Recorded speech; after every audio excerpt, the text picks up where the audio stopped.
Hey guys, welcome back. Two Brothers Off Script here. We're going to try something a little different. I'm Ryan. I'm Jerry. And the real question today is, should I or shouldn't I build a computer for gaming? I love it. I love it. This is new, but I feel like this format would work for a lot of things. But so you're currently using a computer that I built. Yes. And you have made some modification to it, some storage and maybe memory. Have you adjusted memory? I haven't messed with memory yet. I've beefed it up to 32 gigs, so it should be pretty good. I just had to replace a hard drive. SSD. But that system I built kind of out of a lot of variety of parts. The total value of the system was probably over $1,000.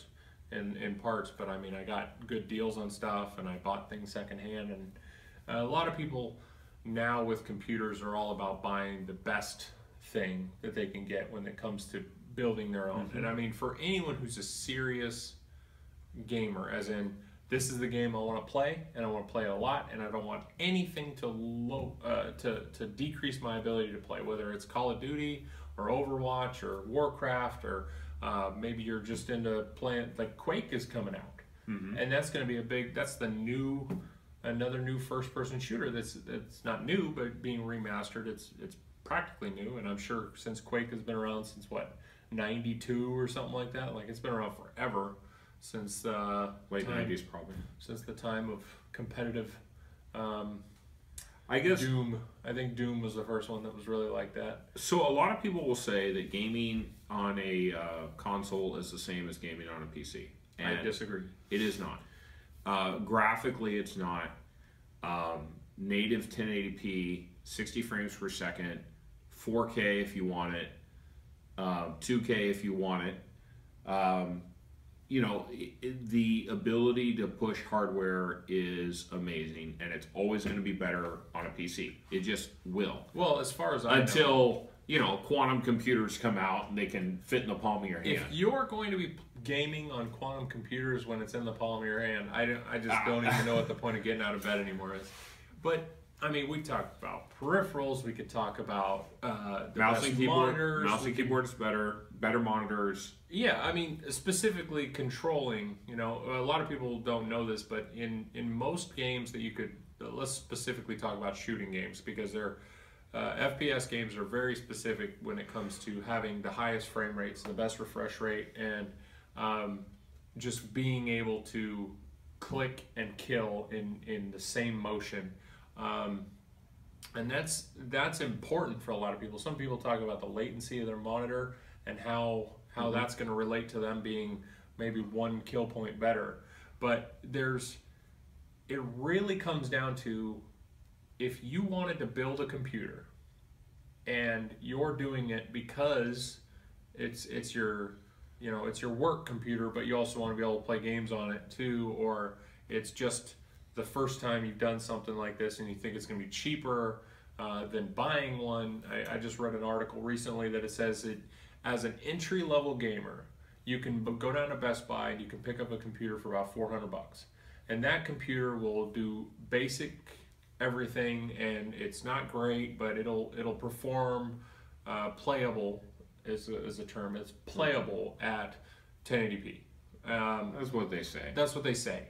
But you can easily step up to $600 and buy, I think it's the HP Envy or something like that, and that's another one, and it gets a little closer in the same cost as what I was talking about, to buy the 1080p at $399 or to buy the 1080p at $599, or then going into the high-end gaming rigs that you can buy, you're going to spend somewhere around $900 or something. They go up to thousands. Well, yeah, there are people, custom PC builders. You look at Origin, Doghouse Systems, Alienware, Falcon. Some of these places are just insane. But there's so many different aspects to it, and it's all about what you're actually going to do. If you're not into being restricted, I love PC because I can play games, watch a movie, download some music, and browse the web all at the same time. Yep. You cannot do that on a console. The console might have the Netflix app or something built in, or your music app or whatever, but if it's like, I want to play, the best you can do is you can use your own playlist when you're playing a game. That is about the best combination of the two things you can do. And even then, I'm not sure that's possible. I played Xbox 360. I've never played the One. I have never played PS4. I've done PS3. I've played all the older consoles from there back, and skip the Wii, whatever that is. If that's a whole nother subject, as you can tell. It's console versus PC. It's not even the same thing. So, should you build a computer? Yes. Yes. 100% yes, okay, you should. So I've been doing a lot of this. This is pretty one-sided now. But why would you build a computer instead of just buy a computer? So I built my first computer probably 15 years ago, and I messed it up. And I had to go get help and get friends, and like we figured it out, and it worked, and it was awesome. And that computer lasted me for 7-8 years. Yeah. And I upgraded various pieces and parts on it. I moved it. The last thing I did with that computer. You gave it to Dad. You gave it to Dad. It had XP on it. I upgraded the RAM a little bit, and then it just basically it ended up dying. I think the hard drive was. But the fact that computer served its job for so long was awesome. I think. But what was it for? It was for gaming. What games did you play? I played on that StarCraft. I played Diablo 2 when that came out. My friends and I'd take my computer over to my friends' LAN parties, hook it up, and we would play all night long. But I think that the camaraderie that goes with that is absolutely something you can get on console. So I don't think it's enough to say, hey, there's an interactive community, because now gaming in general is interactive. It's online, not to the same extent. I mean, I know Ryan and I have been able to, when I was in Colorado, like we were on Skype and playing a game, and I had a movie on the other screen. Right. You know, all these things were happening at the same time. So the functionality is there, but I think you always get a better deal, and you always feel more connected to your system when you buy it, when you build it. My wife bought me a computer. It's driving my TV right now, and I had a lot of problems with that after about the third year. Right. Where the power supply was too small. I couldn't upgrade my graphics card anymore. I couldn't upgrade my RAM. The way that the custom-built systems usually come, they have a lot of extra metal pieces in them because they all use the same prefabricated chassis. Right. And so that chassis has to be able to accommodate all of the different models. It's like trying to build a computer inside of an Xbox. It's not a very big case, and you have a lot of stuff going on in there, and as soon as you decide to change a part, if it's not the specialized part, it becomes. But the motherboards generally are smaller and have less features. The power supplies are generally underpowered or barely powered to meet the exact specs of that exact system, and they're going to be a knockoff brand. Your RAM is going to be a knockoff brand, a non-premium brand of RAM, non-premium brand. Are you saying Samsung RAM is not very good RAM? Samsung. No, it's basic. It's Samsung super basic. Evo RAM is good RAM, but basic Samsung RAM is yeah. So there's nothing you can do with a stock computer that you can't do with a custom computer. But if you're worried about putting the little wires together, I mean, there's a lot of the front I/O is not. It's not that complicated. Nowadays, they didn't used to do this. You'd have to individually find the pin. Put the pins you had on. to have the motherboard manual, and you'd have to locate all these little pins and connect all these little wires to get your power and reset button to work. But now they've made it pretty convenient. They make this little bridge where you can just plug all these things in up high, where big finger people can reach, and then you plug the whole thing down in, and it's functional. Terry Crews built his own computer. He built his first computer. Yeah. But he actually had, what's that guy? Jay? Is it Jay's 2 cents? he built him another computer. Oh, really? Yeah, he built. I'm pretty sure. I'm sorry if. I mean, now we're treading on water here since we're talking computers. But Terry Crews built a computer. He did. And he went a little crazy though. He was like, I need 1080s Ti with and that's, I guess that's the only thing to say about really the. Are you saying Terry Crews ain't smart?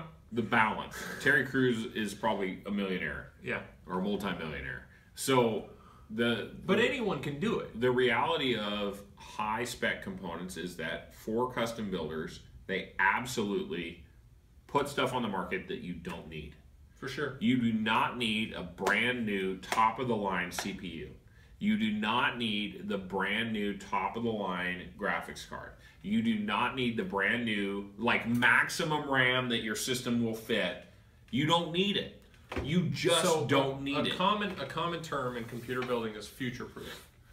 It's not possible. Nothing is future proof. Not the human body. Not the next gen console. Not the next phone. Nothing is future proof. Things will last a specific amount of time, and there are certain things you can change to extend the life of these things. And you don't even know how that's going to be because, like, right now, the way Windows has gone, like, we don't even own Windows. Right? Windows can, like, cancel your subscription, and now you don't have Windows anymore. That would really right, like remotely nuking your system. Well, there's some good things out there for everybody who. I am a Windows user, but I know several people who use Linux. You can use that system for free, and you can play Steam games on there. You can do everything you can do on a regular computer: browse the web, download movies, watch YouTube videos. You can do pretty much everything. By Windows having a monopoly on the actual access to all these features, all they've done is just bring them all into a box for you and say, here you go, this is a ready-to-use operating system. And even that's not the case anymore. But I recommend it for just the simple fact that I want something that's going to work. And yeah, I had to pay X amount of dollars for the subscription or something, but it may or may not work down the road if I'm abusing the terms or something. But I can add a video card to a system that's out of date and make it better. I can upgrade the CPU so far to keep that system running at top speed. But unless you're a serious overclocker or you're trying to get the absolute of one thing or another, like silence is a big deal. You don't want loud fans, so you go all water cooling. Heat, again, water cooling. You can mess with every little aspect of this thing. If you're a very particular person, computer building is the way to go. Yep. If you want to go down to the store and buy a laptop, for portability, what really bugs me with computers and laptops specifically, between choosing a desktop PC or a laptop PC, is does your laptop stay at home 99% of the time? Yeah. Do you take it on trips? Buy a desktop. No. Okay, so you can get a tablet now for a couple $100 that's going to do everything that little laptop does, and your desktop PC will outlive that tablet 5 times out of 10. It's just gonna work so much better. I know there are people say 9 times out of 10, but I don't want to make up facts. I know there are people who have success. I've got a couple of friends who use laptops and they'll play. They'll play on the couch. They'll sit next to their significant other so that they can be in the same room and be close and everything. And you know what? That's nice. I'm not going to argue with that. One of the things my wife and I have talked about is, hey, I'm gaming. I'm off in the other room. She's over in the other room watching her show, right? Wouldn't it be nice if we were in the same room for that? And you know what? You got to work that out for yourself. But from a technical perspective, laptops use cut down graphics cards, and they use cut down CPUs because they have to conserve heat and battery power. And even they have the a best smaller ones, screen. They have a smaller screen. The best ones, like I'm a big fan of Linus Tech Tips. Sure. Like, he's got all these great videos, and he can tell you how to build a computer from the ground up if you watch all of his videos. But he reviewed this laptop the other day. It's like 27 pounds or something like that, because it's got a big GTX 1080 Ti in it or something. Holy. I think it's the limited edition something or other. But crazy. It's super powerful, but it costs $2,900. I mean, I build computers. I have 4 computers in my garage right now, They're all fully functional. I just have to sell them. And all I had to do is upgrade the RAM a little bit, download the operating system, and put a video card in them. And I mean, I'm picking these things up off of Craigslist for basically pennies on the dollar what it's going to cost anybody to buy them new. You know, and it's just, they're all custom to a degree, but for a few dollars, if you like, just search best budget gaming rig 2022 whatever, and it's going to be somebody's idea of what all these good things are. But the real thing is what do you need? Yep. And if you need a fast computer, pick the middle of the road all the way down. Yep. And buy a slightly better buy the most expensive graphics card you can afford, and your computer's going to last through the next 3 generations of Xbox. And it does. And when you're getting tired of playing video games and you really have to settle down and do some work or something, guess what? You've got a work device there. I don't think they have the keyboard for Xbox yet, where you can type up your resume like, I need to get a job now and stop playing video games so much. I don't think that app exists on the Xbox. I'm sorry. So we're all into all these fun things, but if you wanted to buy, do you want a computer? Everybody's going to say yes. Do you want an Xbox too? Then just buy a better computer. There you go. You know, if you have to get these super exclusive And console games, they cost $500 or $600 now anyway. you can build. You'll buy a $500 Xbox and you're going to pay $50 a piece for games. Yeah. Or you can buy the games. Now this isn't console versus PC. That's a Separate video. Those are separate topics altogether. But for total functionality, you should always build your PC instead of just buying one off the shelf. You're going to get a better deal. It's going to last so much longer. The case is going to be custom. That's like, I made this thing and people will be impressed, honestly. Some people might not be because they don't understand the value of it. Maybe they should watch this video and understand our perspective. But, you know, if you got a question on what kind of CPU or something to do, you can ask in the comments. But, I mean, I'm probably the least knowledgeable person when it comes to actually knowing the specific item tech benchmark. You know, I'm constantly searching what's better, what should I do better, what can I really upgrade to, but I don't need any of that stuff. I mean, my current rig it's excellent, and it's like a 4th gen i5, and yours is FX 8350. I mean, it's still going to be functional for a couple more years to go, and even after I'm done with that one, I'll probably just turn it into a home theater PC. Which is always a good place for a computer to retire. Yeah. Well, guys, thanks for watching. I think in the end, we're going to say build it for sure. Yeah. It wasn't a question. We just had to talk about something. Thanks for watching. See ya.